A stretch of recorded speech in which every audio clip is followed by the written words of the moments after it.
Hello. Hi, good morning. Morning. Is this, yeah, I'm sorry. No, it's okay. This is feeling good, brother. What's going on with you? Hey, not much. I called and talked to, I've talked to him a few times about different development projects I'm working on or whatever. Okay. And I saw him, he posted some pictures of some new build duplexes, I guess.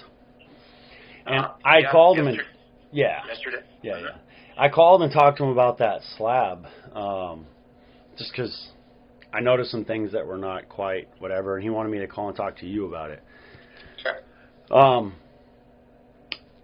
Where that 6x6 gauge wire is, it's not tied into the rebar at all. And then so that specifically isn't it's not a new build. So it's an existing 1,600 square foot foundation house. Now we're adding another 980 square feet. So we've put our number 4 onto the foundation, epoxied it in, and then the actual mesh that you're seeing is the 2-inch pour up on top of the existing slab. Okay. So it's a little bit different than, I mean, I know he repped it as a new build because it is a new build. We're just pouring over the top of an existing foundation that's already there and then adding another 980 square feet. Well, yeah, and I noticed that the rebar didn't seem to be sitting on chairs, and then I could see that the old concrete was there, but I noticed there was no glue to glue the two slabs together, and it wasn't tied. So that my concern is I work a lot as a consultant for these types of projects, and I get called into court like a shit ton for these kind of projects. Not a lot by like the investor and the contractor going at it. It's usually whoever the end buyer is. Because the end buyer, especially if they can go back and see these photos, like if you called me as an expert witness, I would be able to point out at least 3 things right off the bat that aren't okay with that pour over. So a couple things. So why would you be in court? Like what's the reasoning behind it? So I'd love to get it out with you. Yeah, a failure. So if you have failure of what? Failure of what? So if there's a problem, so if the old slab and the new slab aren't tied together, they're going to move separately, right? And so you're going to have movement in a slab no matter what. There's no way to stop movement. You have to tie them together so it all moves at the same time, or you put giant piers all the way around. And I couldn't tell. But I guess what I'm asking. So are you saying that somebody's suing somebody else for failure? In what context? So what I mean by that is, was there an injury? Are they suing because they've been injured? Because it wasn't done properly. But there's so A, we passed inspection from the city, so I'd blanket back to that. Mm-hmm. And then number 2, what law says it has to be? Where's the law? They can sue you civilly, mm-hmm. of course. And I'm not trying to push back. I understand you're trying to help, but they can sue civilly. That's 100% true. Mm-hmm. To what? So they'll usually sue for damages, right? So if you sue civilly, you sue for damages. Mm-hmm. So they'd ask for damages. Damages of what? Like damages of a foundation. Now, if there's an injury, so for example. No injury. Let's just say, for instance, that the addition that you build moves by 2 inches, and now the framing between the two structures is cracked. There's a gap that has to be fixed. Whatever all of those costs are associated with it, they can sue you because you didn't do the work properly. Like the thing is all of these things have manufacturer's installation instructions. And so you as the expert are required to do things as the manufacturer states. And if you don't, then you didn't do them the right way. What law? Can you point to a statute or a law? I don't know what you mean. Like, well, yeah, so a performance. I mean, performance. Like if you represent. Go ahead. So yeah, no problem. And I'm not trying to push. I'm not trying to. No, I don't mind pushback at all. I'm trying to like probe a little bit. Yeah. So you can sue anybody civilly for anything. So, for example, if I see you on the street and I don't like the color of your shoelaces, Yep. I can sue you, right? Correct. I can sue you for $10 billion, right? So you can sue me for performance, but there has to be damages that you can show. So in other words, if you sue me for, let's say, to your point, let's say you sue me for concrete foundation failure. I've been to a lot because we do court proceedings in Washington State as well. So, but we've never been sued. I've always been called as a witness. So, my whole thing is, I've always seen these come all the way to the end, and what they're suing for is money. They want money, right? Yeah. So technically, traditionally, the judge will ask them, or the jury, or whoever they're in front of, the question will be, what damage do you want? Okay, so let's say they say $1 million. Yeah. Okay, so how can you say that the foundation wouldn't have moved that way anyway? Because you That's made usually it. what's argued. Well, you made it. Right, so are you saying that if I pour a slab the exact same way, that the manufacturer says it won't move 1 inch or Yeah. half an inch? Yeah, that's how it works. So if... Really? Yeah, absolutely. So, like, that's the whole point, right? So there's a lot of stuff. There could be breach of contract, and if you say, well, I didn't contract to do it right, well, then that would go back to the person would be suing whoever it is that hired you, and say, hey, you didn't hire a contractor, you didn't have any intention of doing this correctly. Your own contractor said that they never said that. Right? There's negligence. There's breach of implied warranty. There's fraud and misrepresentation. There's construction defects.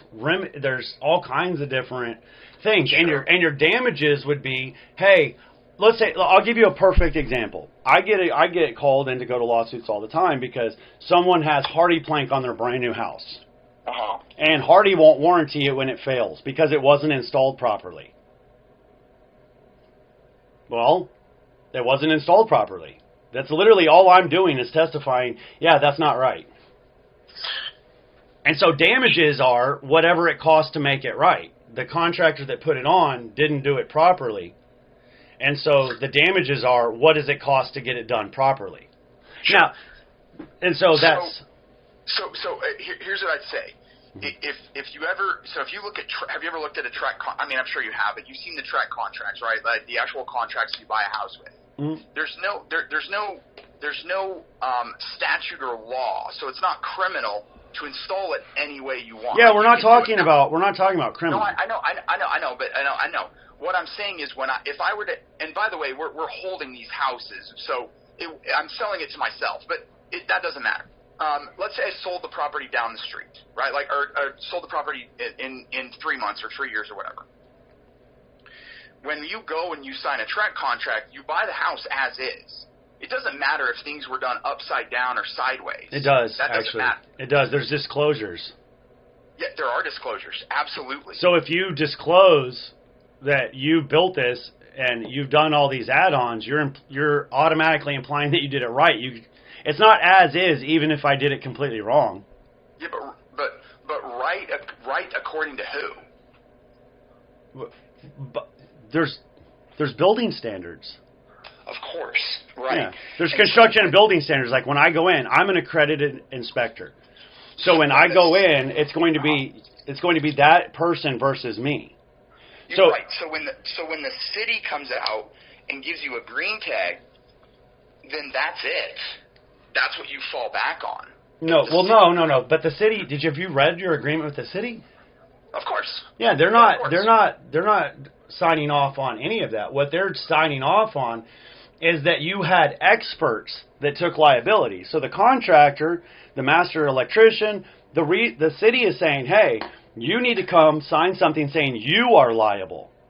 You, the contractor, are liable for this work. Right, but when you sign a TREC contract, when we sign a TREC contract, mm-hmm. we're saying we're not liable. And when we disclose, we disclose that we built it. But then if you've read the TREC, when you can put an addendum, there's what's called a non-liability addendum or an indemnification. So we always do that. So when you do an indemnification, They can't sue you for anything. But why would you want to do it? I guess here's what I'm confused about. Mm-hmm. Why would you do it wrong? Well, so a couple things. So I think what you're doing, and let me just go back to the pictures because I want to see what you're actually referencing. Okay. And that's my biggest thing is it's like, I mean, those are all great arguments, but in the meantime, you're going to have to convince a jury of 12 people that when they have experts that are concrete experts, slab experts, if you say I'm an expert and I'm doing this work, then you have a liability to be an expert. And if you can't say, well, there's no law that says I have to do it this way. No, there's standard building practice. Right, but and I'll bring up the pictures we can discuss. And and there's also, I mean, there's things that are code also that aren't something that's necessarily enforced by code enforcement, right? Like, did you have the right metal? Did you have this? Sure. You had all that stuff. Is it going to last forever? That's not their job. Yeah, well, I agree. So I don't disagree with what you're saying. What I'm saying is the risk of the actual getting sued and then having to pay is exceptionally small. It's so small. But it's a more interesting question. Why wouldn't you do it right? That's a more interesting question, right? Because as far as like threatening lawsuits, like we're a small group of people. So it's me, my dad, and my brother, the three of us. So that's what I mean by small group of people. We own a real estate company. And we have over 200 unique properties just in Texas. We've got several statewide, right? We're in Tennessee, Kentucky, all these places, right? You know, we get threatened with lawsuits like once a year. One of our tenants, I mean, everybody threatens lawsuits, right? Because everybody thinks they can go to court. And when they go to a lawyer, they actually find out that they can't go to court because they have no standing, etc. But it's a more interesting question as to why wouldn't you do it right? I'm always interested in hearing feedback from somebody that may see a problem and then identifying and then going to my concrete guy and saying, hey, you know, let's address this moving forward. So, but I mean, with respect, like as far as being sued, it's a small risk. You might be sued, but the actual risk of having to of losing and having to pay is exceptionally small.